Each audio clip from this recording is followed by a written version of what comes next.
Dr. Hairin Anisa secara rasmi menubuhkan pusat ambulatory iaitu pusat rawatan pakar kanak-kanak ADA pada bulan November 2015. BCNP dilancarkan pada Januari 2016 yang terdiri daripada bilangan yang kecil, hampir 20 kaunselor penyusuan terlatih, kebanyakannya berasal dari negeri Johor. Hari ini, program ini telah berkembang di seluruh negara dengan lebih daripada 150 kaunselor laktasi dan pembimbing rakan penyusuan yang terlatih dan memiliki sijil yang sahih serta komited untuk membimbing ibu menyusui di rumah mereka sendiri dengan mengadakan sesi kaunseling lawatan ke rumah. BCNP bermaksud Breastfeeding Counselor Networking Program. Program BCNP bertujuan untuk membantu ibu-ibu yang benar-benar memerlukan perhatian dan bimbingan segera untuk mewujudkan penyusuan susu ibu yang berjaya supaya dapat mencegah atau mengurangkan risiko seperti kemurungan selepas bersalin dan senario buruk seperti bunuh diri atau pembunuhan. Program ini menjunjung tinggi promosi, sokongan dan perlindungan ibu bapa yang menyusu. BCNP akan memastikan semua maklumat yang dikongsi akan disampaikan kepada pelanggan mesti tepat, lengkap dan meyakinkan. Logo BCNP, 3 kepala orang dengan 3 warna. Bermaksud dalam BCNP terdapat kepelbagaian bangsa di Malaysia yang semuanya bergabung sebagai tenaga kerja BCNP dan semua kaum akan dibantu. Gambar atap rumah pula bermaksud fungsi utama BCNP ialah melakukan kaunseling penyusuan susu ibu melalui lawatan ke rumah. Lambang hati pula bermaksud menunjukkan kita semua saling berkasih sayang. Gambar globe bermaksud jaringan network seluruh Malaysia dan akan membawa BCNP dikenali di seluruh dunia.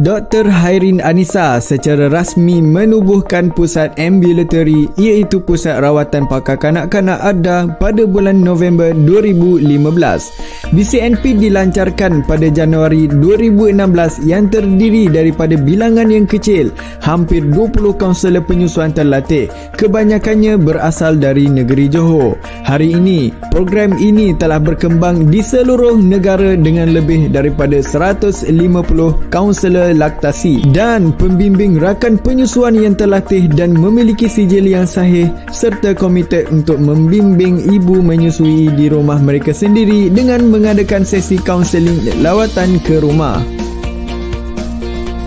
BCNP bermaksud Breastfeeding Counselor Networking Program.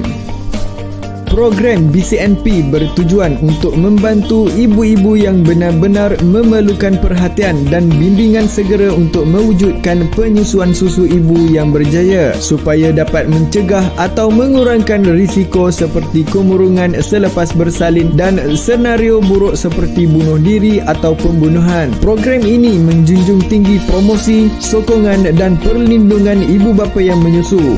BCNP akan memastikan semua maklumat yang dikongsi akan disampaikan kepada pelanggan mesti tepat, lengkap dan meyakinkan. Logo BCNP, 3 kepala orang dengan 3 warna. Bermaksud dalam BCNP terdapat kepelbagaian bangsa di Malaysia yang semuanya bergabung sebagai tenaga kerja BCNP dan semua kaum akan dibantu. Gambar atap rumah pula bermaksud fungsi utama BCNP ialah melakukan kaunseling penyusuan susu ibu melalui lawatan ke rumah. Lambang hati pula bermaksud menunjukkan kita semua saling berkasih sayang. Gambar globe bermaksud jaringan network seluruh Malaysia dan akan membawa BCNP dikenali di seluruh dunia.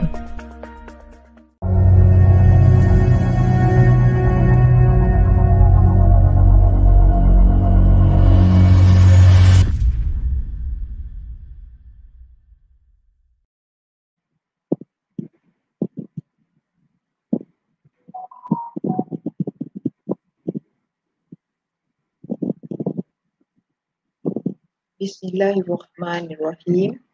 Assalamualaikum warahmatullahi wabarakatuh pada semua. Welcome everybody. Terima kasih kerana meluangkan masa bersama kami pada malam ini. Okey, saya Puan Salmia, moderator pada malam ini. Okey. Kita sedang dalam webinar BCNP melalui stream yang berlangsung secara live ke Facebook page BCNP Malaysia untuk merungkai mitos dalam penyusuan susu ibu. Saya memperkenalkan Dr. Hairin Anisa binti Tajuddin. Beliau adalah pakar pediatrik dan pakar laktasi IBCLC di Pusat Rawatan Pakar Kanak-Kanak ADA di Johor Bahru. Dan beliau juga pensyarah pediatrik Monash University Malaysia. Mitos-mitos tentang penyusuan susu ibu. Okay. Susu ibu adalah perkara yang amat penting bagi bayi anda. Itu adalah fakta yang memang diketahui ramai. Namun, ada beberapa mitos tentang penyusuan susu ibu yang membuatkan para ibu gagal untuk memberi susu kepada bayi mereka.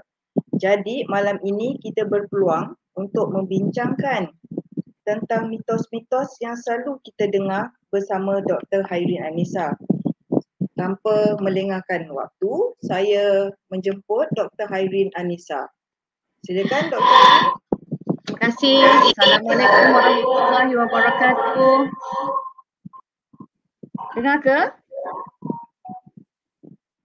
Ada echo Tak ada dengar. Okey. Okey. Macam ni, alhamdulillah kita semua dah lama plan untuk buat webinar free ni kan. Ramai yang tanya kan Kak Sal. Terima kasih pada Kak Sal. Terima kasih Kak Sal sebab penerangan yang ringkas tentang saya tadi. Okey. So sebenarnya memang alhamdulillah kita dah selama 5 tahun ni, 5 tahun lebih kita dah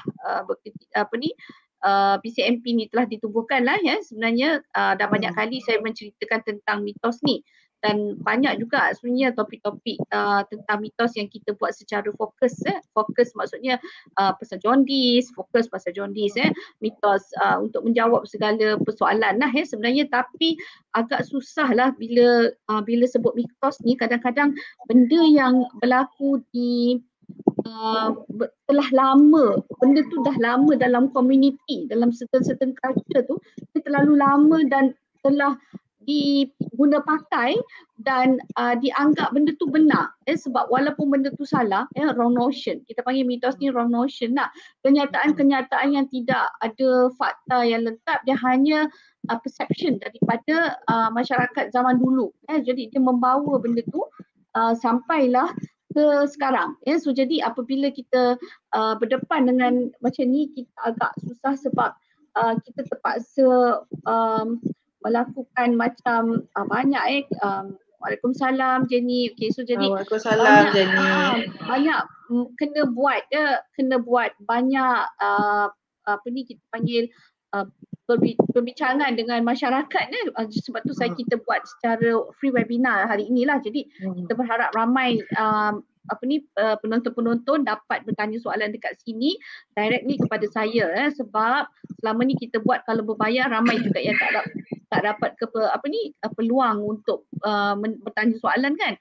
Okey, sebenarnya mitos ni lah yang menyebabkan kegagalan ibu-ibu ni menyusu kerana mitos yang paling biasa kita dengar adalah susu hari pertama, hari kedua, hari ketiga tak ada. Betul tak Kak San? Betul. Baru saya boleh cakap 1 minggu dalam klinik saya tu tak kurang daripada 10 orang yang merasakan, tak kurang daripada 10 orang yang merasakan bila lahir anak tu tak ada susu. Dan banyak pula makcik-makcik bawang bila anak tu nangis tak cukup susu. Betul kan? So jadi memang betul. Awal-awal lagi bila dia kata susu cair. Susu cair. Baru-baru ni saya dapat satu ibu tu lagilah kesian sebab nenek tu dia bertanya depan saya, salah orang lah dia bertanya tu. Dia tanya saya susu anak dia ni, maksudnya nak bagi pada cucu dia lah. Cair sangatlah doktor, dia kata. Jadi macam mana saya nak bagi susu formula apa yang bagus, yang pekat, yang boleh apa ni, padahal anak dia berat cantik naik cucu dia tu. So tapi dia masih merasakan bila dia tengok susu tu, bila perah-perah dia kata susu tu cair. Jadi dia kata macam betul ke susu ibu ni memang cair kalau dan kurang berkhasiat berbanding dengan susu formula. So jadi memang kalau dia tanya soalan kepada saya, formula apa yang terbaik, memang kena basuhlah dengan saya. Memang saya tak akan bagi tahu. Saya tak akan bagi tahu sebab saya kata saya bukan orangnya yang sesuai untuk ditanya tentang susu formula. Kalau tanya susu ibu, tanyalah 1000 soalan pun saya boleh jawab, insya-Allah. Itu kan. So jadi tapi bukanlah tak baik cakap tak boleh pula kan, nauzubillah. So jadi alhamdulillah. Okay, sebenarnya saya lupa nak cukup sebenarnya nak beri salam sebenarnya. Assalamualaikum warahmatullahi wabarakatuh kepada semua penonton. Okey, sebenarnya saya ni sebenarnya teruja sebenarnya nak bercerita. Jadi penonton semua dah ready kan untuk mendengar saya punya roti hari ni. Betul tak Kak Sal? Ya, betul. Ya. Okey, so jadi apa sebenarnya yang Kak Sal nak tahu sebenarnya tentang mitos ni?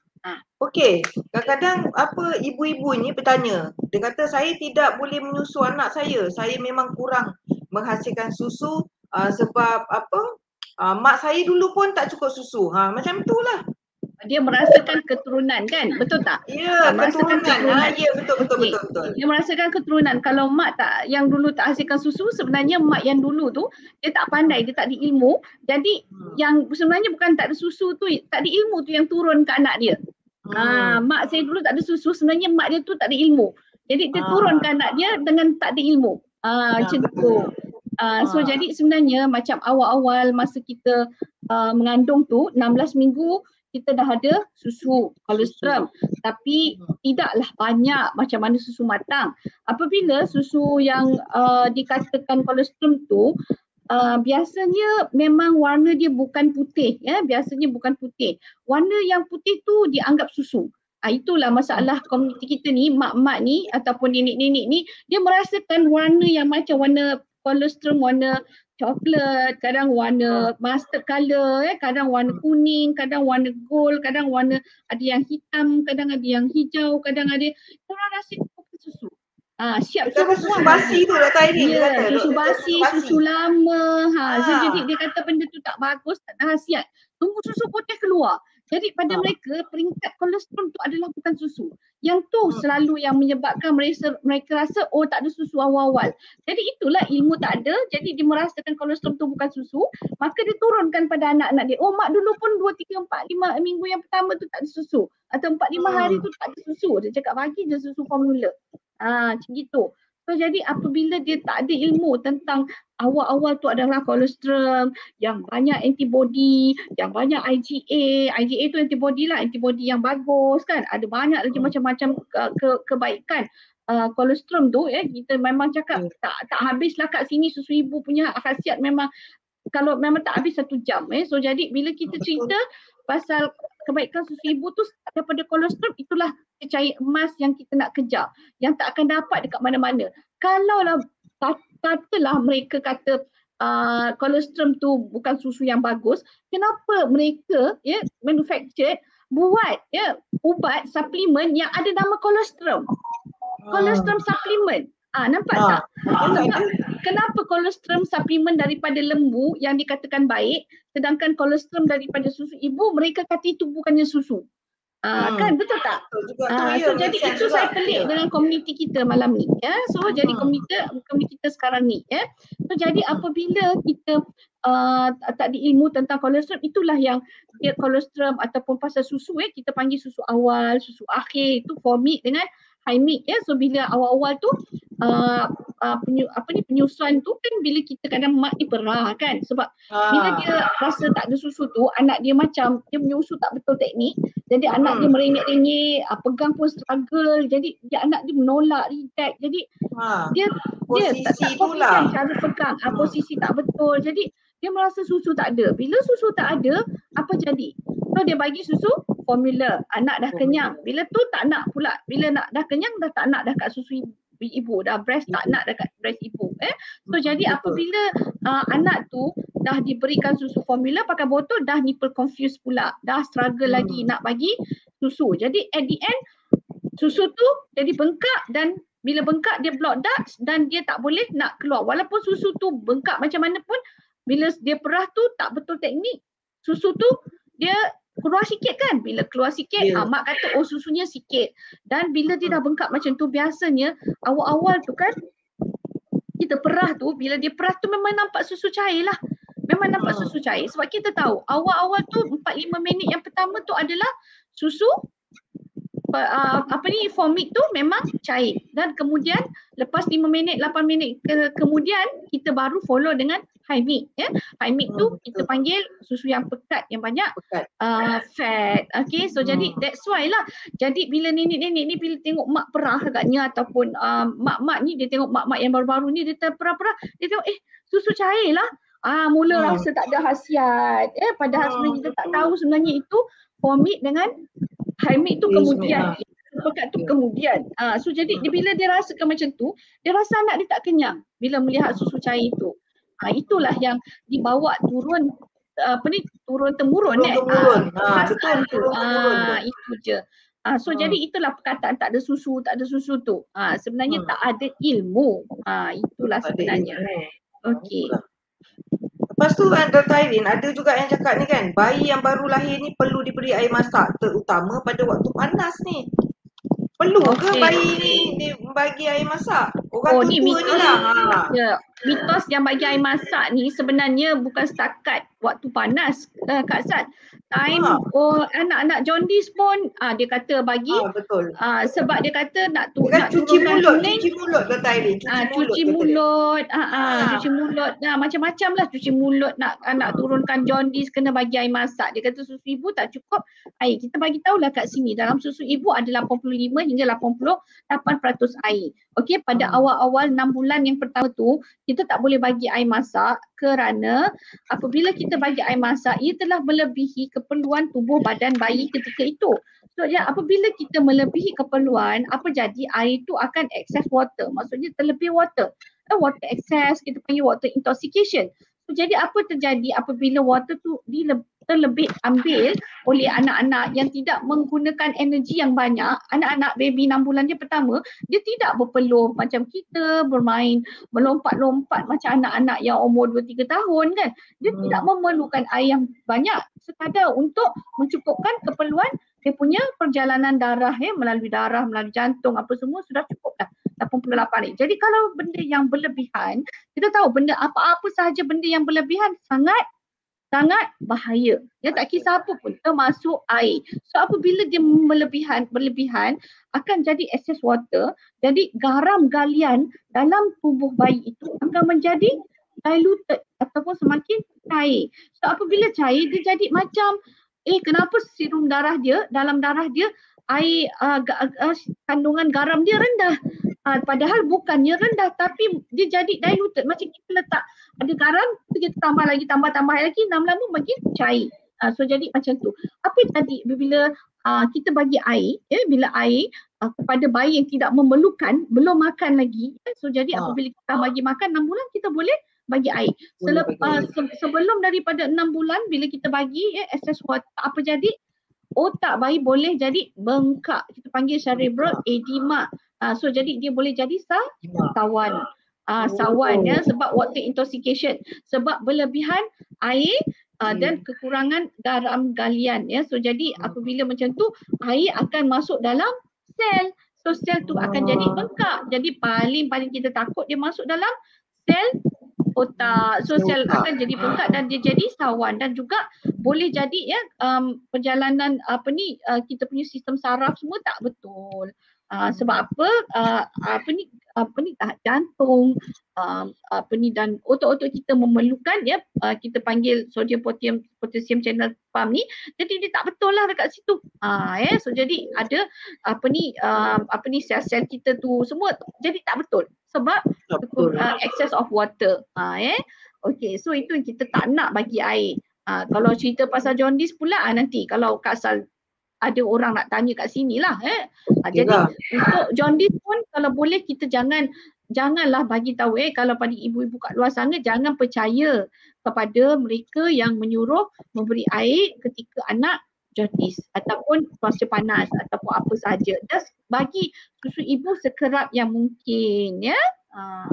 Tapi Dr. Ayun, ada setengah doktor yang menasihatkan supaya berhenti menyusu badan dan beri formula dalam beberapa hari. Ini yang macam bayi tu jaundice lah kan. Dia advice kata okey berhenti susu badan dulu, bagi formula milk. Macam mana tu? Atas reason apa tu? Atas reason apa diorang? Jaundice dia kata. Jaundice tak turun. Jaundice tak turun. Okey, sebenarnya sebelum saya jawab soalan tu Kak Sal, saya share dulu pasal jaundice boleh? Saya share sekejap boleh, silakan. Saya share sekejap skrin ni. Boleh. Silakan Dr. Ayun. Share skrin ni. Okey. Saya buka. Okey, minta maaf ya, ambil masa sikit. Okey, semua yang mana penonton boleh tengok, perhatikan betul-betul. Perhatikan betul-betul apa yang saya nak share ni. Okey, dengar baik-baik ya semua penonton. Okey. So sekarang kita tengok apabila kita sebut jaundice. Okey, jaundice ni adalah penyakit kuning kita tak boleh nak cakap demam kuning sebab baby tak demam pun tapi jaundice. Jaundice ni adalah penyakit kuning di mana warna kulit baby kuning disebabkan oleh kehadiran bilirubin iaitu pigmen yang terhasil daripada pemecahan darah iaitu HbF. HbF ni hanya dalam baby yang newborn sahaja dia tidak ada dalam kita orang dewasa kecuali memang ada thalassemia ke apa ke itu lain cerita. Tapi RBC ni ataupun red blood cell ni akan mengalami pemecahan, kita panggil hemolisis.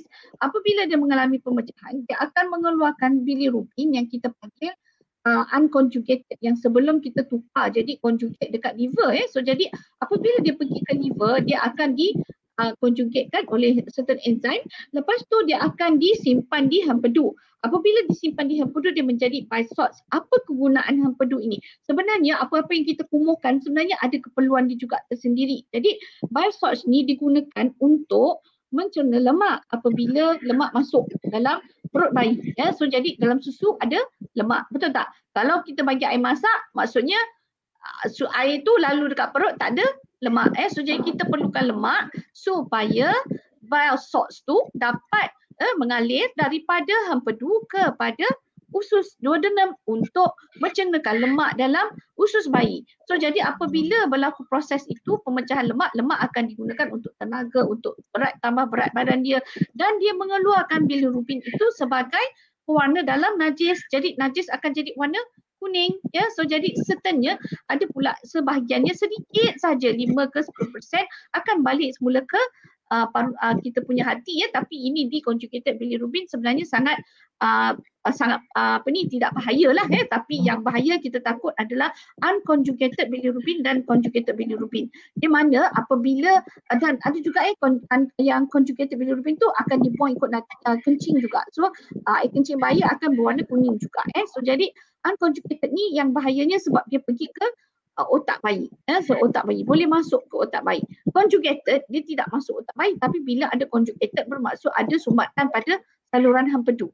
So dia kita panggil biliary atresia ataupun ada cyst dekat dalam ataupun colodocal cyst. Okay, so ini adalah maksudnya punca yang disebabkan oleh pengaliran hempedu asot tadi tu tidak berlaku ke dalam usus duodenum. Okay, sekarang faham so jadi faham ini yang kena tahu So jadi okey, saya stop sharing. Saya sebenarnya nak share tu je supaya orang penonton semua faham Okey. Saya stop sharing dulu. Okey. So faham sekarang ni. So jadi apabila kita melihat kepada fisiologi normal kepada penghasilan bilirubin tadi tu yang menyebabkan kuning tadi tu, sebenarnya kuning boleh berlaku kepada kebanyakan baby. 80% bayi mengalami kuning. Ada yang kuning terlalu tinggi sangat disebabkan oleh benda-benda lain lah. Yang berlebihan, foto. Memang breastfeeding jaundice sebab apa? Menyusu dengan teknik yang betul. Jadi tahu kenapa doktor tu dia ada doktor yang tidak support breastfeeding kerana dia merasakan susu ibu ni tiada khasiat ataupun tidak cukup untuk diberikan kepada bayi untuk menurunkan kuning. Itulah mereka tahu pasal proses pembuangan najis. Jadi mereka rasa susu ibu ni cair, tak berkhasiat, jadi kurang lemak. Jadi mereka suruhlah bagi susu formula. Sedangkan apabila kita bagi susu formula, banyak lagi masalah yang berlaku. Sebab susu formula ni dia tidak dapat menandingi khasiat yang ada dalam susu ibu, di mana dalam susu formula tidak ada antibody. Dalam susu formula tidak ada semua khasiat-khasiat lysozyme, lactoferrin, semua tu tak ada ya, enzim semua tak ada. Jadi kalau nak bandingkan memang jauh langit dengan bumi lah susu ibu dengan susu formula ni. Jadi tapi mereka risaukan untuk jaundice sebab mereka nak bagikan lemak tu sebenarnya kepada bayi. Sedangkan kalau kita betulkan teknik penyusuan tu, betulkan teknik penyusuan dengan cara yang betul dan kita tengok bayi tu tidak ada lidah pendek, tidak ada masalah nipple confusion sebenarnya tidak ada masalah pun. Jadi kita bagi dengan teknik yang betul supaya susu ibu yang dia dapat tu mencukupi dan lemak tu mencukupi. Sebab apabila kita mendapat lemak yang mencukupi, kita mendapat kalori yang mencukupi, maka bilirubin tu akan turun dengan sendiri. Itu yang tidak difahami. Tapi mereka nak cut short, mereka kata sebab mungkin mereka tidak ada ilmu tentang breastfeeding, maka mereka adalah okey, bagi susu formula, itu saja, simple, nak menyenangkan kerja dia orang. Itulah. Lepas tu pula. Ada juga yang cakap berat badan bayi tidak meningkat dengan baik kerana kualiti susu ibunya rendah tu Dr. Irene. Apa dia berat badan bayi? Berat badan bayi tidak meningkat dengan baik kerana kualiti susu ibunya rendah. Dia sebenarnya kualiti susu ibu ni dia tidak ada macam susu ibu yang kualiti, tak ada kualiti. Susu ibu ke semua ibu adalah berkualiti. Kerana apa? Tidak ada dalam susu ibu salah satu ibu pun yang menghasilkan susu ibu yang tiada antibody. Semua susu telah dikaji, tidak ada yang tidak ada antibody. So jadi kalau nak banding dengan formula, okay, which one we want? Kita mestilah cari sesuatu susu yang boleh protect baby daripada segala jenis penyakit. Yang boleh protect macam-macam jenis penyakit. Kalau ada pun, kalau dia keturunan eczema pun, eczema dia tak teruk kalau dengan susu ibu. Macam tu maksud saya. Boleh protect. Okay, so jadi apabila kita kata berat badan naik, balik kepada yang saya cakap tadi, basic teknik dia tak betul. Maksudnya apa? Maksudnya cara penyusuan dia tak betul. Latching dia tak betul. Yang tu kita kena ambil satu masa yang lain pula. Kena buat webinar lain pula untuk terangkan teknik yang betul. Kalau tak layari sahaja ya FB ataupun kita panggil www.pematasusuan.com. Dekat situ kita ada blog. Boleh baca. Boleh tengok YouTube. PCNP Malaysia juga. Dekat situ ada macam-macam cerita tentang macam mana cara penyusuan yang betul, teknik yang betul. Sebab tu kita buat YouTube, kita buat channel FB, kita buat macam-macam supaya orang dapat ilmu daripada situ. Sebab kita sebenarnya kita share adalah fakta. Kita share adalah fakta, bukan auta.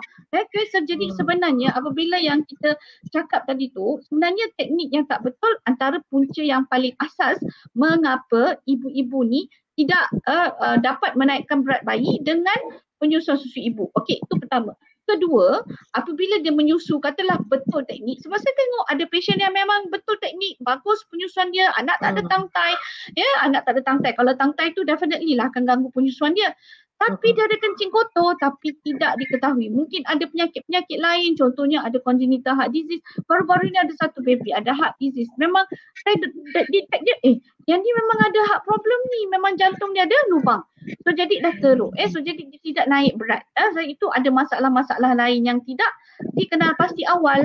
Jadi kita kena tahulah mungkin sebab-sebab lain yang perlu kita investigate. Ada juga pasien-pasien saya yang memang mengalami masalah metabolic syndrome juga yang menyebabkan dia tidak menaik berat dia, kerana itu kita perlu investigation yang lebih panjang untuk bayi-bayi yang tidak naik berat ini. Bukan sekadar menyalahkan penyusuan susu ibu sahaja sehingga kita terpaksa bagi susu formula. Apabila kita bagi susu formula, banyak lagi masalah yang akan berlaku, iaitu berkahak lah, alergik lah, dan macam-macam lagi lah boleh kita cakap. Dan susu formula kita tahu banyak preservatif, banyak gula. Baru-baru ni ada budak umur 45 tahun. Saya buat round dekat HSA, Hospital Sultan Aminah. Seorang tu memang dia minum susu yang high calorie milk tu. Konon-konon anak dia tak nak tambah. Dia kata memang dia feel breastfeeding, and then lepas tu dia bagi susu formula, dan susu formula tu dia kata memang dia rasa manis. So jadi memang berbanding dengan susu ibu, susu formula sangat manis. Jadi ia mendatangkan macam-macam penyakit dan bukan penyakit tu sekarang, penyakit tu boleh jadi kemudian hari, iaitu metabolic syndrome, diabetes, yang darah tinggi, macam-macam lagi boleh berlaku. So jadi tu kalau kita nak cerita panjang lagi lah hazard susu formula. Hazard ni maksudnya keburukan pada susu formula. Jadi kalau kita salahkan hanya susu ibu, kita kena tengok sebenarnya kita ni rajin tak nak check baby tu. Kenapa dia berat dia turun, ataupun betul ke berat dia tak naik. Sebab kadang-kadang baby tu memang asalnya kecil, lahir pun 2.2 kilo. What do you expect umur dia 4 bulan, 5 bulan kita naik sebenarnya 2 kali ganda kan. So jadi kalau 4.4, katalah 2 kali ganda dia naik 48. Kita banding dengan anak orang lain. Anak orang lain macam gemuk je. Dah anak dia lahir 4 kilo. Anak you lahir 2.2 kilo. Jadi takkanlah kita expect dia naik sampai 6 kilo. Macam gitu. Umur dia 4-5 bulan. Jadi kadang-kadang salah. Wrong perception. Wrong perception ni mitos juga. Dia nak anak dia gemuk montel-montel. Yang penuh dengan lemak-lemak yang tak bagus tu kan. So jadi kita tak nak macam tu. Jadi kita kena perhatikan dia bukan simply kita bagi susu formula apabila anak kita mengalami masalah berat badan tak naik. Sebab ada kemungkinan masalah-masalah lain yang kita perlu cek. Tapi yang paling penting sekali, kaunselor-kaunselor semua mesti ibu-ibu semua dapatkan bantuan kaunselor untuk melihat penyusuan susu ibu tu betul atau tidak, teknik dia. Okey? Okey Dr. Aidin. Susu ibu ni sangat baik. Jadi ia perlu diberi secara eksklusif sehingga 2 tahun. Betul tak? Ya, betul. Okey. Okey, tanpa memberi makanan yang lain. Okey, macam satu mak ni bayi dia 6 bulan. Lepas tu dia tak nak bagi makanan apa-apa. Dia kata dah cukup dah bagi susu badan ni. Betul ke tak betul tu? Maksudnya 6 bulan dia tak nak bagi susu badan? Tak. Dia 6 bulan dia tak nak bagi susu formula, maksudnya tak nak bagi makan. 6 bulan tu dia tak bagi. Sepatutnya 6 bulan bayi dah boleh makan kan? Ya. Dia tak nak bagi makan lah. Dia tak nak bagi makan. Dia kata tak apalah, cukup dah susu badan ni, dia kata. Lepas 6 bulan semua ya? Lepas 6 bulan semua tu dia tak nak bagi makan. Dia nak tunggu lah ya? Dia kata cukup dah susu dah, dia kata. Sampailah budak tu 2 tahun. Itu mitos jugalah tu kan. Dia terlalu percaya. Terlalu ni fanatik ni. Fanatik. Okay, sebenarnya kita boleh teruskan penyusuan susu ibu. Kita panggil fully breastfeeding. Tak ada isu pun kat situ. Tak perlu tambah susu formula. Teruskan susu ibu macam biasa. Tapi apabila anak tu semakin membesar, keperluan kepada mikronutrien lain dalam susu ibu tu semakin dalam susu ibu tu dia punya kandungan dia dah tidak dapat mencukupkan keperluan untuk bayi yang bertambah. Contohnya iron, zinc, benda-benda macam tu. So jadi sangat-sangat penting untuk mendapatkan benda tu daripada external source, daripada makanan untuk pembesaran yang orang cakap cepat kan. Masa umur 6 bulan ke atas tu dia dah mula aktif. Bukan masa 6 bulan ke bawah tu dia belum nak bergerak ke sana kemari. Apa je budak yang 6 bulan boleh buat? Paling-paling golek-golek. Apabila 6 bulan ke atas tu dia dah energy dia required lagi banyak dan pembesaran dia semakin cepat. Bukan semakin cepat, dia makin besar. Jadi keperluan dia mestilah bila kilo dah besar, berat dah besar, mestilah keperluan dia banyak. Jadi selalunya dalam susu ibu memang dia punya kandungan dia banyak. Kajian menunjukkan daripada susu ibu yang setelah 6 bulan tu, umur dia 4-5 bulan tu, kandungan zinc dengan iron dia makin kurang. Maka dia perlu mengambil daripada luar. Sebab iron dan zinc ni sangat penting untuk immune system. Sangat penting. Dan iron ni sangat penting untuk pembinaan sel darah merah dan juga pembinaan sel-sel otot. Saya banyak jumpa kes yang umur 8 bulan tak start lagi makanan, tak startkan bagi makanan. Anak tu 8 bulan tak boleh duduk lagi. 8 bulan masih lembut, masih berpusing-pusing macam 6 bulan lembik dan kerap sakit selepas 6 bulan. Bila saya tanya kenapa tak bagi makan, dia kata dia ingat susu ibu dah cukup. Anak dia tak nak makan, tak ready lagi untuk makan. So saya kata tak boleh macam tu, kena bagi sebab bila saya tengok kulit dia pucat so memang HB dia low. 78. Macam mana budak tu nak membesar dengan elok sedangkan bila pembesaran dia memerlukan benda tu, especially jantung. Jantung kan ada otot muscle, ada otot dan otot tu ada myoglobin kan. Dan dia memerlukan iron tu. Jadi boleh jadi otot kita pun, otot jantung boleh bila anemia tu dia akan jadi kekurangan iron otot tu sendiri. Jadi kita chronic thing kita tak galakkan lah. So jadi sangat-sangat penting untuk mengambil makanan selepas 6 bulan untuk mencukupkan keperluan yang lain. Memang kita tengok anak kita kenyang sebab apa? Bila lepas 6 bulan dia akan menyusu. Sikit-sikit menyusu kan? Betul tak? Dan kita rasa macam dah cukup. Tapi sebenarnya ada zat makronutrien lain yang tidak mencukupi dan kita perlu buat tambahan melalui pemakanan. Betul ke Dr. Irene, ibu menyusu ni tidak boleh mengambil pil pencegah kehamilan? Okey, sebenarnya kalau ikutkan ni sebenarnya mitos yang betul dan tak betul juga. So jadi apa betulnya apabila kita lihat kepada mak-mak ni, sebenarnya kalau dia menyusu ibu sepenuhnya, dia tidak perlu ambil pun pil pencegah kehamilan sebab dia boleh mendapat lactational amenorrhea method di mana dia menyusu sepenuhnya, hormon prolaktin dia tu akan mengganggu sistem kita panggil haid dia, menstrual cycle dia. So, jadi tak betul. Jadi makanya dia tidak mengalami haid. So jadi dan risiko dia dapat merancang dia risiko untuk mendapat haid dan dia tidak dapat dia tidak memerlukan pil-pil perancang. Katalah tiba-tiba dia terpaksa juga ambil pil perancang mungkin dia dah dapat menstrual cycle yang normal, maka kita ambil pil perancang yang hanya progesterone only pill. Kita tak boleh ambil yang ada estrogen sebab estrogen akan mengganggu penghasilan susu ibu.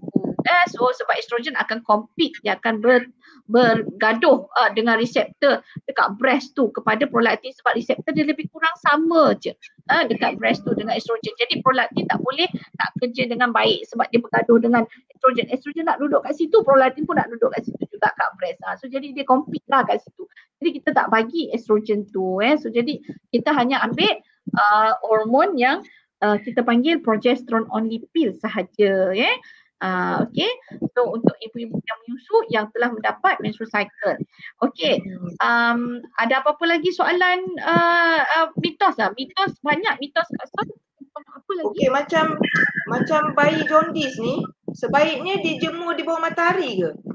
Ini soalan daripada kita punya soalan daripada kita punya kaunselor kan. Itu dia kata betul ke kena pakai matahari, betul tak? So sebenarnya zaman-zaman dulu mereka ni tak tahu sebenarnya, tapi mungkin mereka buat kajian tu secara apa yang mereka nampak. Mereka tengok anak ni bila jemur matahari sebab apa? Doktor-doktor dulu bagi lampu UV. Pada mereka matahari ni pun lampu UV juga. Lagilah natural. Tak payah masuk hospital, betul tak? Itu jadi bagi mereka sebab lampu kat hospital pakai UV, matahari pun UV rays juga.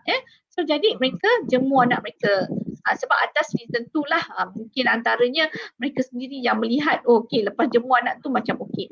Sebenarnya dia betul atau tak betulnya kita lihat ke sini.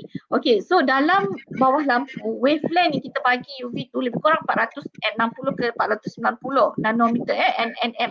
So jadi yang UV rays tu sebenarnya kalau UVB, UVA tu sebenarnya paling-paling pun UVA tu 400. Kalau UVB itu lebih kurang macam tu lah 400. Saya tak ingat berapa sangat tapi lebih kurang 400. 280 ke 400 macam tu. Sebenarnya memang kita orang-orang dulu dia buat mungkin betul yang dia buat tu untuk turunkan kuning. Tapi bahayanya adalah kita dedahkan anak tu direct ni kepada sunlight, betul tak? Bila kita dedahkan pada sunlight, kita tak tahu selalunya sunlight yang kita ambil untuk vitamin D sebenarnya nak dedahkan diri kita. Ibu tu sendiri kena dedahkan diri dia kepada matahari sebab kita nak dapatkan cahaya matahari itu supaya dapat menukar vitamin D dalam kulit kita ni kolesterol tu kepada vitamin D. Okey, bukannya sunshine tu bagi vitamin D kena faham sunshine tu menyebabkan penukaran kolesterol. Ini pun mitos juga ni. Dia orang kata apa? Oh matahari untuk dapat vitamin D. Oh, vitamin D sunlight. Tak betul. Kita kena betulkan balik minda ni. Okey, sebenarnya vitamin D bukan dapat daripada matahari.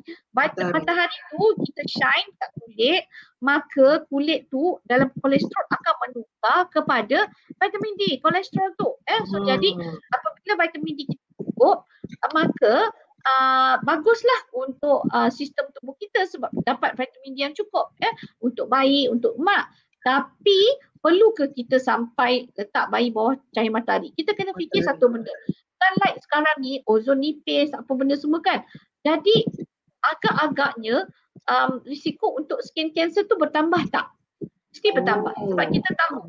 So jadi awal sangat kita dedahkan bayi ni kepada cahaya matahari akan memberi risiko kepada skin cancer bila dah besar nanti. So jadi skin cancer, squamous cell carcinoma ke apa ke So jadi kalau boleh kita tak nak lah tapi kita nak untuk tujuan untuk vitamin D tu bagus bila kita dedahkan maksudnya bila bukan kerana kita nak turunkan kuning tu tapi kita nak keluar-keluar saja, ibulah kena pergi duduk bawah matahari apa semua tu pagi-pagi tu pukul 7, 8, 9 tu 10 tu kita mungkinlah jangan sampai matahari terlalu terik sangat. So untuk kita dapatkan vitamin D untuk mak so tak perlulah kita jemur sebab semata-mata. Jadi bukan kerana jaundice saja, anytime kita boleh pergi keluar walaupun baby tu dah tak ada jaundice pun boleh. Pergi je lah untuk kita beriadah dekat taman. Bila dah habis pandemik ni boleh je pergi taman dapatkan vitamin D apa semua untuk vitamin D kita secukupnya melalui pendedahan pada matahari. Ada soalan ni? Doktor, ada soalan Dr. Irene. Doktor, macam mana kalau bayi 3 bulan tiba-tiba najisnya bertukar kuning ke hijau? Then nurse cakap susu cair, kena top up formula milk. Berat badan naik elok dari 2 bulan 4.6 kilo ke 3 bulan 5.2 kilo. Okey, ni ceritanya berat bayi naik. Tapi perception daripada nurse tu najis. Perception daripada nurse tu sendiri suruh top up formula sebab susu cair. Padahal berat naik okey je kan? Ini pun satu hal juga. Okay, so jadi memanglah yang macam susu cair saya dah terangkan tadi, Puan Hazwan ni boleh dengar balik daripada awal yang saya cakap susu cair tu lah. So susu formik, haimik tadi Okey, yang kita kata bertukar kuning ke hijau tu disebabkan oleh kehadiran kita panggil lactose abundant. Kadang ibu ni menyusu bagus kan, betul tak? Menyusu bagus. Jadi kadang-kadang dia dapat lactose abundant pula dalam susu ibu tu. Jadi mungkin susu dia oversupply, boleh menyebabkan lactose abundant. So jadi lactose abundant bila laktosa ni terlebih daripada enzim yang baby dapat hasilkan daripada perut dia. Enzim laktos tu daripada perut bayi daripada usus bayi yang menghasilkan laktis tu, enzim laktis tu yang mencernakan laktosa. So jadi apabila laktos tu berlebihan, dia akan ditukarkan atau kita panggil penapaian oleh bakteria baik dalam perut bayi, usus bayi, bukan perut lah, usus bayi. So jadi apabila ditukarkan, difermentationkan ataupun ditapaikan, dia akan menukarkan najis tu kepada jadi warna hijau. Okey, itu salah satunya. Yang keduanya, bayi tu mungkin dia menyusu sangat-sangat kerap sehingga dia untuk mencukupkan pertambahan berat bayi dia, berat badan dia. Tapi dia dapat susu bertukar daripada kuning najis tu kuning kepada hijau. Kemungkinan kenapa bayi tu terpaksa menyusu dengan kerap, menyusu dengan selalu lebih daripada biasa, najis tukar jadi warna kuning walaupun berat naik sebab dia minum banyak dia minum banyak tapi tak berhenti-berhenti nak minum. Sebab apa? Dia punya kandungan lemak tu kurang disebabkan oleh tersumbat, saluran tersumbat dia tanpa sedar. Banyak orang yang rasa saluran tersumbat ni bila dah bengkak sana sini dah rasa sakit baru saluran tersumbat. Sebenarnya saluran tersumbat boleh berlaku awal-awal lagi tanpa kita merasakan ada kebengkakan di sana sini yang menyakitkan. So, walaupun tidak ada bengkak macam tu lagi, saluran tersumbat ni boleh berlaku sedikit-sedikit macam kita punya paip dalam rumah. Kalau kita buat sapat sikit, lama-lama mula-mula dia blok sikit-sikit kan. Lama-lama terus blok. Dan blok terus tu yang kadang-kadang sampai bengkak, bengkok, merah jadi mastitis. So, jadi kadang-kadang sikit-sikit ni kita panggil rusty pipe syndrome. Rusty pipe syndrome ni yang kadang-kadang bila kita tengok dia tidak bagus. So, jadi yang tu yang kadang-kadang bila kita rasa macam kenapa anak kita menyusu lebih kerap daripada biasa, tapi okey berat badan naik tapi susu macam agak air bila kita perah, tapi kita belum ada rasa sakit-sakit lagi, tapi anak ni macam tak puas-puas minum dia, macam tu, dan susu nampak cair. Dah lepas patutnya fasa hamid pun susu masih cair lagi. Fasa hamid tu macam sikit yang lemak dia tu, mesti ada tersumbat dekat situ. Jadi anak akan biasanya tukar nancis dia jadi pada kuning jadi hijau. Okay. Ada lagi ni, Dr. Hairin daripada Arina Irwani. Soalannya, betul ke kuning tu tak ada kaitan dengan penyusuan pun? Semua budak ada kuning, jadi bagi susu formula atau susu badan pun sama saja. Asalkan bayi berak kencing banyak. Sebenarnya tadi Arina mungkin dia terlepas kita punya jaundice tadi kan, yang fasa jaundice tadi yang kita cerita pasal jaundice tadi. Betul. Okey, saya ulang balik. Saya kata sikit-sikit je ulang balik. Puan Arina boleh tengok apa daripada awal. So jadi sebenarnya memanglah saya cakap tadi semua budak, bukan semua budak, 80% bayi memang kuning disebabkan oleh fisiologi yang saya dah terangkan tadi, share yang saya sudah share tadi. Okey, so jadi memang sebenarnya dia sama ada susu formula atau susu ibu sama saja. Bayi memang akan ada kuning kalau 80% bayi ada kuning, dan kuning tu sebenarnya sama ada dia sebenarnya tinggi atau rendah sahaja. Kalau dia melebihi daripada nilai 10, then kita kena aware lah. Kita takut kuning tu akan naik lagi kepada 15, 16, 18 dan perlukan lampu. So jadi sama ada susu formula atau susu ibu, yang sebenarnya kalau susu formula tu sebenarnya orang yang suruh sebab tak percaya dengan susu ibu. Tapi sebenarnya kalau kita bagi susu ibu sepenuhnya dengan cara yang betul, tak ada beza pun macam Puan Arina cakap tadi. Okay, so jadi ibu tak boleh makan kunyit lah. Ini lagi satu daripada Anida Hashim. Betul ke kalau baby kuning, ibu tak boleh makan kunyit? Halia, lada hitam, ni mitos ke fakta dia kata? Sebenarnya nak cakap fakta, tidak ada kajian dah sebenarnya yang mengatakan makan halia kuning. Ada cakap kalau kuning ni tak boleh makan jamu tau, Dr. Hairin. Makan jamu. Jamu memang galakkan, tapi kalau halia dengan lada hitam, saya rasa tak ada masalah kita makan satu kuning. Kalau lada hitam rasa tak ada tu. Tak ada, kita makan sikit je snow egg gini, maksud bukan kita betul lah. Ada ke orang makan halia ke dalam mulut? Ada. Maksudnya saya tak lalu nak makan halia. So saya terus terang. Sedap halia. Saya tak makan. Lepas tu ni daripada Nur Fazira, betul ke kalau ibu menyusu tidak boleh makan pedas? Nanti baby akan cerek. Saya yang jawapan tu saya belum balas lagi. Sebenarnya itu adalah mitos. Sebenarnya kalau kita tak ada masalah pun, tapi mak-mak ni dia takut bila makan kuning, nanti anak kunyit tu nanti anak jadi kuning.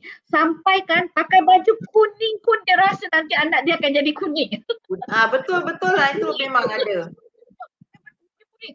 Benda kuning ni semua buat kunyit. Tak ada masalah pun. Dr. Hairin, sekejap. Dr. Hairin, suara tu berlari-lari, tak dengar dengan jelas. You punya suara berlari-lari. Tak dengar? Alamak.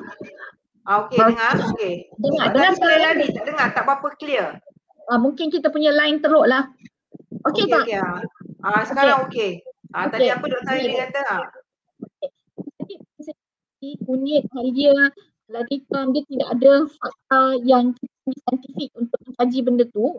Dan agak susah sebab kenapa kalau nak buat kajian tu dia kena sama kan orang ni makan banyak ni banyak, macam mana kita nak quantify berapa banyak air dalam tu kan. So jadi memang agak susah. So jadi Tapi daripada pemerhatian, daripada mungkin daripada segi observation, memang tidak ada kaitan pun yang benda tu akan menyebabkan kuning tambah. Tapi macam Kak Sar kata tadi, jamu memang kita tak galakkan. Sebab apa? Sebab jamu tu bila mak makan, kemungkinan beberapa perkara yang macam metabolik dia tu masuk dalam susu ibu dan mungkin mengganggu sistem kita panggil conjugation dekat liver tadi tu. Dia akan compete dengan baby punya proses metabolisme dalam liver dan dia akan mengganggu bilirubin tu sendiri, proses bilirubin tu sendiri untuk ditukarkan. Okay, so jadi itulah yang saya nak jawab tadi. So kita nakkan ambil jamu. Okay, lagi soalan lain? Dia kata betul ke kalau ibu menyusu tidak boleh makan pedas, nanti baby akan cerit? Depends sebab benda yang kita panggil intolerance. Kalau mak makan pedas, selalunya tengok pada dia bukan makan pedas sahaja ni anak yang akan jadi cerit ni, dia boleh jadi apa-apa sahaja makanan yang sebenarnya apa yang ibu makan ada sedikit protein daripada metabolisme yang dalam tubuh, dan apa yang kita makan tu akan menukar rasa pada mak punya susu, betul tak? Kadang kita makan benda yang pahit akan susu akan jadi manis. Jadi sebenarnya memang ada perkara-perkara yang bahan yang mak makan tu masuk dalam ibu kan. So jadi sebab tu kalau budak tu dia tak tahan dengan benda tu, dia mungkin jadi cerit. Tapi nak kata dia hanya makan pedas sahaja tak logik lah. Sebab banyak makanan lain yang kita kena observe lah mungkin yang menyebabkan bayi tak tahan. Begitu juga dengan kolik. Ada juga kes-kes yang kolik. Kolik bukan semestinya cerit berit. Kita tengok pada makanan ibu. Kadang-kadang baby allergic, bukan allergic tapi intolerance. Intolerance. Okay. Soalan daripada Puan Jenny. Betul ke kalau anak eczema mak tak boleh makan pedas atau seafood atau telur? Okay, yang ni sebenarnya kita tak nak kita cakap macam tadi saya kata food intolerance, betul tak? Okay, so jadi kalau tadi saya cakap intolerance, sekarang ni saya cakap kalau eczema adalah allergy. Beza dia yang tadi tu bergantung kepada intolerance ni maksudnya perut kita tak tahan lah, mungkin ada enzim yang tak apa saja. Tapi eczema ni berkaitan dengan sistem imun di mana antibody kita panggil IgE, di mana ada budak-budak yang badan dia, darah dia menghasilkan antibody IgE yang tinggi kepada sesuatu bahan atau sesuatu protein.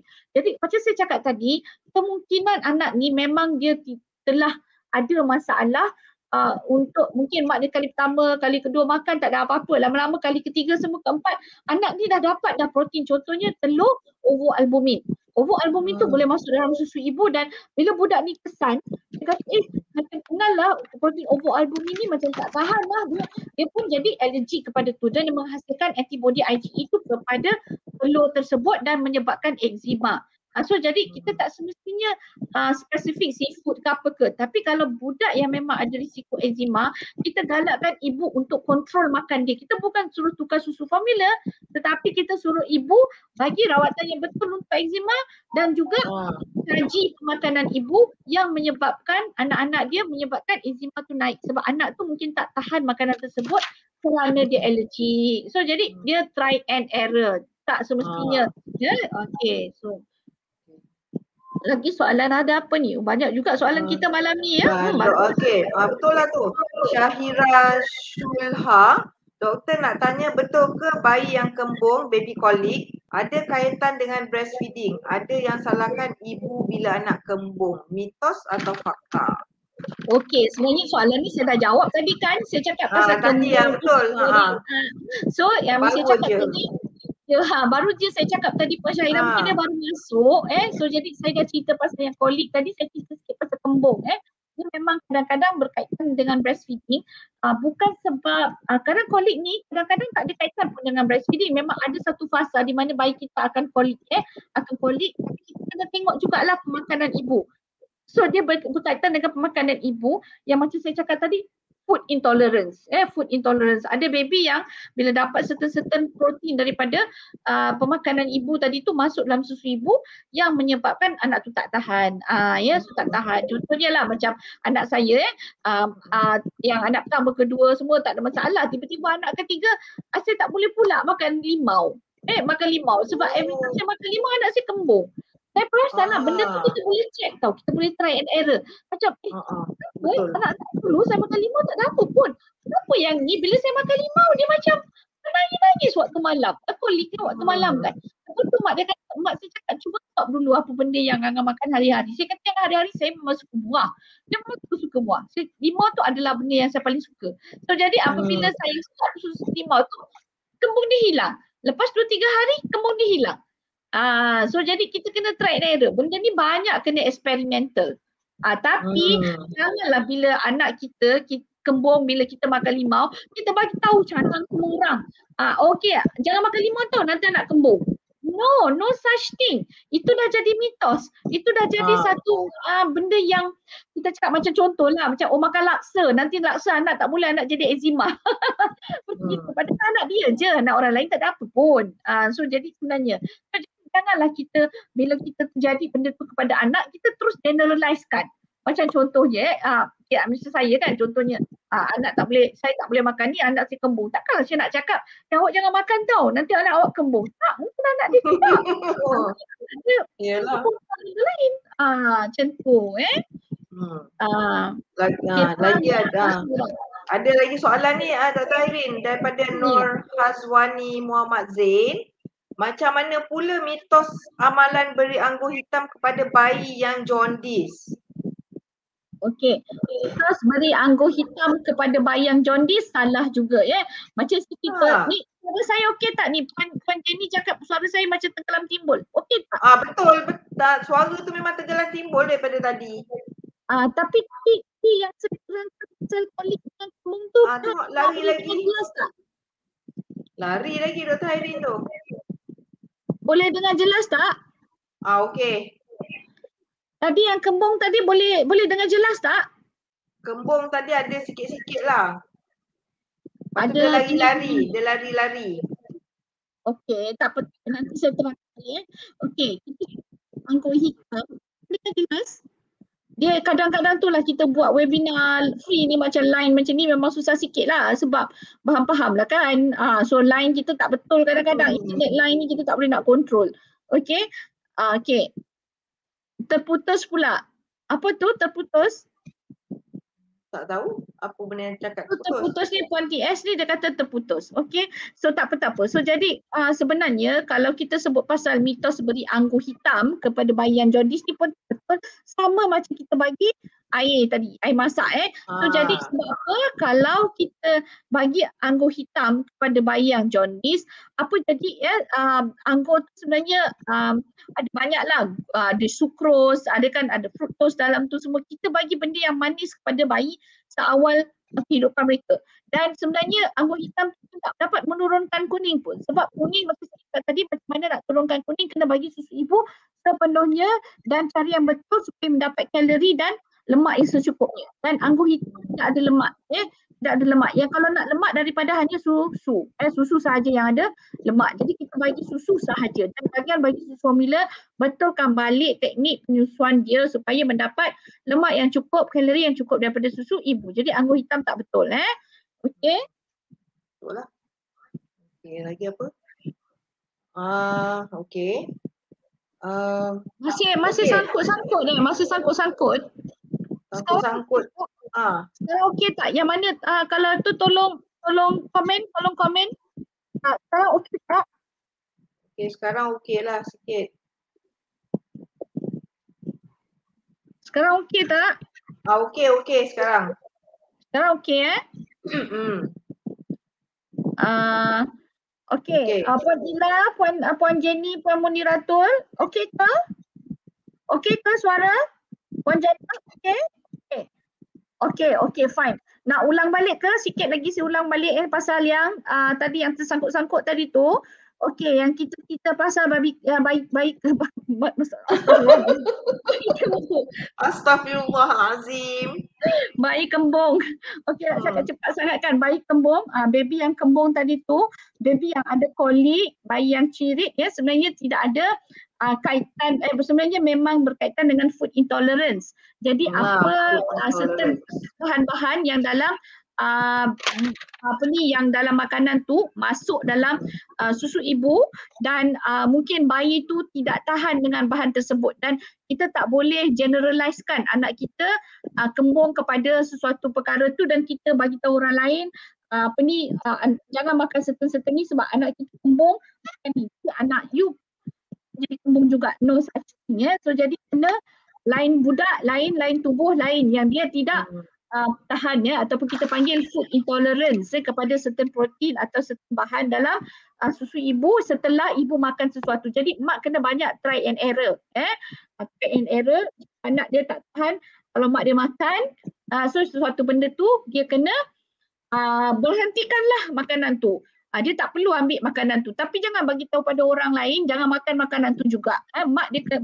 Orang lain dia kena try and error, try and error apa yang menyebabkan anak dia kembung, Okey, daripada Puan Jenny, doktor, ada orang cakap kena pemakanan yang betul untuk pekatkan susu, ya ke? Kena ada kena cakap. Ada orang cakap kena pemakanan yang betul untuk pekatkan susu. Jawapan dia adalah memang mitos lah ni yang Jenny cakap ni. Okay, sebab susu apa? Susu kan memang ada high milk form. Tak dengar Dr. Irene, tak dengar. Okay, sekarang dengar. Okey. Okey, dengar. Okey. Clear? Clear ke? Clear. Okey. Boleh. Okey. So jadi ada orang cakap, maksudnya makanan, ada orang cakap ni mitos lah maksudnya. Kalau orang cakap mitos. Jadi okey. Ada lagi yang cakap putus-putus ni. Ada, memang putus-putus. Putus-putus, saya rasa lain lah ni problem. Sekejap saya cuba ambil try dulu. Okey, so sekarang boleh dengar tak? Boleh dengar ke? Okey, boleh. Boleh dengar Puan Anida, dah okey ke? Okey, jadi pemakanan yang betul ni sebenarnya tidak boleh menyebabkan pekatkan susu. Apa pun kita makan, dia tidak akan memekatkan susu selagi kita tidak more demand, more supply. Sebab lebih banyak kali kita pump, lebih banyak susu akan lemak tu akan keluar. Sebab kita kena faham mana breast model saya tadi. Breast model tadi mana? Breast model tadi mana? Tak ada dah breast model saya. Okey, sekejap tadi saya dah ada breast model tadi. Lepas tu dah letak kat mana dah. Okey, tapi tak apa. Kita kena bayangkan yang sebenarnya kita dalam satu kantung, kantung tu dia ada saluran. Kita bayangkan satu kantung ada satu saluran. Okey, dalam kantung tu, bila kita tengok lemak, lemak ni sebenarnya adalah molekul yang besar. So molekul yang besar dan dia sticky. Dia sticky kalau kita perah-perah susu, nampak tak lemak tu akan berkumpul dekat celah-celah dinding pada dinding-dinding botol. Benda yang lemak ni. Jadi bayangkan kalau kita ni menyusu sangat-sangat jarang-jarang. Maksudnya kita perah pun jarang-jarang. So jadi apa jadi? Lemak ni akan sticky dekat dalam dinding ni. Dan apabila dia keluar tu, yang keluar tu akan keluar yang cair-cair semua. Sebab lemak-lemak ni dah stick pada dinding. Sebab tu kita kata keluarkan selalu. Kalau menyusu belah kanan, perah belah kiri, keluarkan. Dan jangan tunggu next kali baru nak keluarkan. Sebab apa? Bila kita rajin keluarkan, lemak ni tak sempat nak stick pun dekat dalam, tak sempat nak melekat pun di dalam kantung atau saluran susu tadi tu. Dia tidak menyebabkan block ataupun rusty pipe tadi. Jadi apabila dia lama, itu yang jadi susu cair. Itu macam mana kita nak pekatkan adalah dengan kerap memerah, kerap bagi anak susu, susu tu akan pekat. Dan satu lagi, kita rajinlah masak-masak supaya bila kita massage tu saluran tu terbuka, lancar Jadi kita bagilah makan apa pun mak tu nak makan ke, nak puasa ke, nak apa, susu tu tak akan pekat. Susu tu tak akan pekat dengan cara yang betul. Maksudnya more demand, more supply dan more frequent you pump, Contohnya orang yang pump 4 jam sekali, susu dia cair berbanding dengan orang yang pump 1 jam atau 2 jam sekali. Macam tu. Orang yang pump rajin-rajin ni sebenarnya susu dia memang pekat. Ataupun dia bukan pump sahaja, perahan guna tangan. Perahan guna tangan. Okey. Okey, ada soalan daripada Nur Ashikin Jamaluddin ni, Dr. Harin.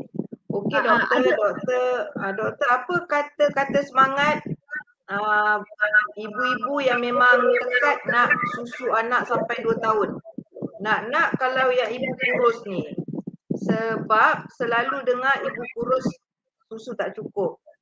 Anak saya pun breastfeed sampai 2 tahun. Sebenarnya alhamdulillah lah Puan Nur Ashikin, terima kasih dan tahniah. Ni kata-kata semangat ni, tahniah kerana bertekad untuk susukan anak sampai 2 tahun. Jadi sebenarnya susu ibu kurus ke, ibu ni kurus ke, ibu ni berisi ke, ataupun obes ke, dia tidak mengganggu dari segi penghasilan susu. Yang penting adalah balik pada basic macam saya cakap tadi, more demand, more supply. More demand, more supply. Jadi tak kisahlah mak tu kurus ke, mak tu biasa-biasa normal ke, cukup ke, BMI ke tidak ke, susu akan tetap sama. As long as dia follow apa yang sepatutnya fisiologi penghasilan susu ibu. So jadi ibu tak perlu risau, jangan dengar cakap orang, percaya diri sendiri. Mind setting kena betulkan. Okay, so mind setting dah betul, tak ada masalah dari segi penghasilan susu ibu. Kalau dengar cakap orang kita stres, nanti susu kita kurang. Okay, Siti Sajila sebenarnya soalan ni sudah dah jawab, boleh ambil kunyit lada hitam semua ni. Kita dah ni dah. Kita dah jawab soalan ni. Dah cakap tadi kan. Okey. Ni Puan Jenny, doktor komen sikit pasal lambakan milk booster di pasaran, perlu ke tak? Milk booster perlu ambil ke tidak? Itu milk booster sebenarnya kalau kita milk booster lambakan ni memang banyak. Bila ramainya wanita memilih untuk breastfeeding dan benda ni diambil kesempatan oleh company-company untuk commercialize. Dia commercialize lah. Sangkut lagi ni. Puan Ashikin cakap sangkut lagi. Okey ke? Sangkut. Okey. Kalau sangkut Kak Sa kena cakap dengan saya ya. Okey, boleh. Okey, kita pun dah habis masa dah ni. Yalah, dah pukul 10, 4 minit dah. Dah pukul 10. Okey, so jadi sebenarnya jawapannya perlu. As long as kita tahu more demand, more supply. Penyusuan mesti dengan teknik yang betul. Kalau kita masalah, jumpa dengan kaunselor untuk dapatkan bantuan di PCNP. Kita ada menu untuk dapatkan kaunselor. Untuk dapatkan kaunselor untuk home visit dah boleh buat sekarang untuk video pun boleh. Jadi kita dapatkan bantuan daripada kaunselor daripada kita ambil milk booster yang tahap apa-apa. So jadi tak perlulah kita percaya pada milk booster. Tapi kalau macam doktor pun kita kena percaya, macam kita ada doktor pun ada domperidone, Maxalon semua tu adalah milk booster.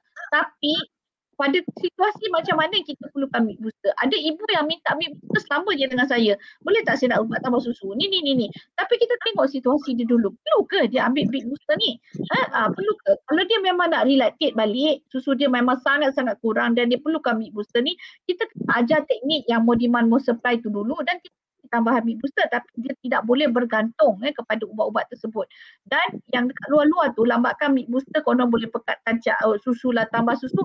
Kita kena tanya dia, sebenarnya kita percaya dengan diri boleh menghasilkan susu tanpa milk booster atau tidak sebenarnya. Kalau milk booster tambah susu, Dr. Irene tak dengar. Berlari-lari Dr. Irene, berlari-lari. Lompat-lompat. Okey. Sekarang dengar? Okey. Boleh? Okay. So macam saya cakap tadi, as long as mak tu tahu bagaimana nak menyusukan dengan cara yang betul dan kita tanya dia kalau dia perlu ke sebenarnya milk booster tu, kalau dia rasa milk booster tu yang boleh tambahkan susu dia akan fail.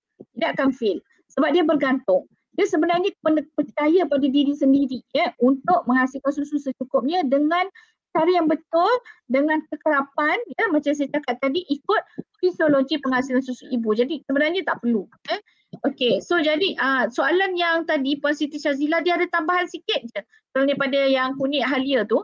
Actually dia ada tanya kopi, pengambilan kopi masa berpantang sangat bagus untuk penghasilan susu. Sebenarnya kopi ni ada kaitan, boleh Dr. Irene melompat lagi, lompat. Maaflah malam-malam ni memang line tak berapa bagus lah. Okey, so jadi penghasilan, boleh ke dengar sekarang? Okey. Okey, so kopi ni sebenarnya memang ada tak cukup. Tadi cakap tak cukup satu jam. Okey, so jadi memanglah pengambilan kopi ni sebenarnya nak kata bagus atau tak terpulang kepada tubuh masing-masing. Boleh dengar Boleh dengar Okey, boleh. Masa berpantang. Jadi sebenarnya kalau saya tak galakkan sebab ada ramai. Kopi ni pun ada kajian menunjukkan antara penyebab bayi kembung, kolik adalah mak minum kopi. Tapi kalau kita ambil kopi dan anak kita tak ada apa-apa, okey je nak ambil, tak ada masalah. Tapi kena satu benda yang saya cakap, kopi dan teh ini akan, boleh dengar tak? Okey. Boleh. Okey, boleh mengurangkan penyerapan zat iron dan zinc ibu. Okey. Jadi ibu sendiri akan kurang dapat zat iron dengan zinc. So jadi kita sangat tak galakkan sebab kopi adalah kafein yang akan mengurangkan kadar penyerapan iron dan zinc. Kita faham. Okey, so jadi kita tak galakkan lah. Okeylah. Okey. Okey, saya rasa dah cukup kot, tapi dah cukup lah sebab sekarang dah pukul 10:08 dah. Okey. Mungkin boleh like dan follow Facebook BCNP Malaysia ya. Subscribe YouTube channel BCNP Malaysia. Yang kita burak-burak ni malam ni ada dalam simpan dekat FB, ada simpan dekat FB. So don't worry, boleh dengar daripada awal, okey. Lompat lagi Dr. Irene. Tak, saya kata kita ada dalam FB, simpanan FB kita, so boleh tengok daripada awal lah yang mana terlepas okey. So kita akan ada setiap bulan webinar ni, ada yang berbayar, ada yang tak berbayar. So nanti ikutilah kami punya iklan nanti, advertisement. Okey. So jadi itu sahajalah saya rasa Kak Sai. Okeylah, macam itu. Terima kasih banyak Dr. Irene. Terima kasih kepada penonton dan harap maaf atas teknikal ya. Suara terlompat-lompat. Saya minta maaf pada semua penonton kalau terlompat-lompat dengan line internet macam ni. Saya minta maaf banyak-banyak. Dan ada kesilapan tercakap apa bahasa tadi minta maaf sangat-sangat, dan terima kasih pada Kak Sal, terima kasih pada PIC teknikal kita Aima. Okey, insya-Allah. Okey, terima kasih banyak-banyak. Assalamualaikum warahmatullahi wabarakatuh. Okey, waalaikumsalam warahmatullahi wabarakatuh. Terima kasih semua. Selamat malam. Jumpa lagi insya-Allah.